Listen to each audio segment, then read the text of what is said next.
มาอีกแล้วค่ะพี่น้อง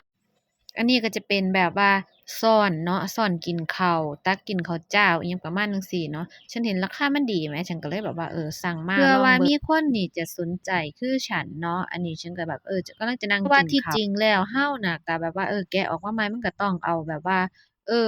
ไปลวกน้ำร้อนหรือว่าต้องล้างอิหยังประมาณจั่งซี้เนาะก่อนเนาะอันนี้จะเป็นแบบ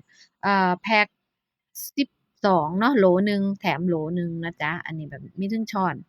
เทิงส้อมได้มาพร้อมกันสีทองบ่น่าจะมีนะอาจจะมีแต่สีเงินหรือเขาอาจจะเติมสต๊อกแล้วหรือเปล่าแต่ว่าก็จะแบบว่าเอามาแบ่งปันถ้าเกิดว่ามันได้ราคาดีกับมันพอใช้เนาะบ้านเราเนาะก็บ่ต้องแบบว่าแบบขนาดมันก็พอใช้ก็บ่ได้ว่าหรูอิหยังประมาณจั่งซี้แพ็กโหลหนึ่งนะคะ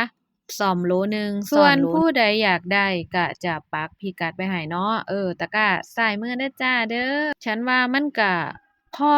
พอกินมันก็ทนแหน่อยู่เดี๋ยวสิเรียงให้เบิ่งเนี่ยแบบเนี้ยเออเป็นจั่งใดล่ะมันก็พอนี่เนาะเบิ่งใกล้ๆก็คือแบบเนี่ยก็จะเป็นแบบบ่หนาบ่บางปานใดเนาะมันก็พอได้ใช้ได้ตามบ้านๆเราเนาะโอเคค่ะเข้าไปจิ้มได้เลยค่ะมีปลายทาง